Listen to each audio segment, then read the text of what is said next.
जिस बिल को मुसलमानों के हुकूक की हिफाजत करने वाला बिल बताया जा रहा है, उसी को पेश करने के लिए और उस पर बात करने के लिए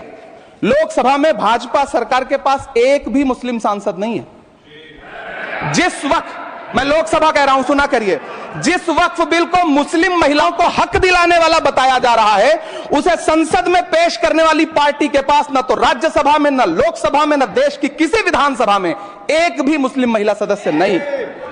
कल किरण रिजिजू जी कह रहे थे कि रेलवे की जमीनें देश की जमीनें हैं, डिफेंस की जमीनें देश की जमीनें हैं। हां मंत्री जी, हैं, बिल्कुल हैं। ये जो वक्फ की जमीनें हैं, ये हमारे पुरखों ने धार्मिक कामों के लिए डोनेट किया है, तो हम भी तो इसी देश के नागरिक हैं, हम भी तो इसी देश के बेटे हैं, तो वक्फ की जमीनें भी तो इसी देश की जमीनें हैं, उनको पराया क्यों बोलते हैं आप? सभापति महोदय अशफाकुल्लाह खान जब फैजाबाद की जेल में फांसी के फंदे पर झूल रहे थे, तो इसी देश की जमीन के लिए झूल रहे थे ना। सभापति महोदय, अंडमान की जेल में काला पानी की सजा काटकर अपनी जान देने वाले मौलाना फजले हक खैराबादी हो या शेर खान अफरीदी हो, वो भी तो इसी जमीन के लिए अपनी जान दे रहे थे ना।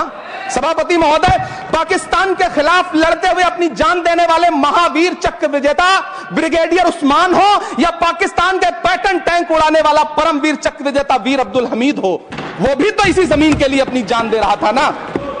और मंत्री जी, मैं इस सदन में अलग ऐलान ये कहता हूं कि जब भी इस देश की जमीन को लहू की जरूरत होगी, आपसे 2 कदम आगे इमरान खड़ा मिलेगा, ये मैं आपसे यकीन दिलाते हुए कह रहा हूं।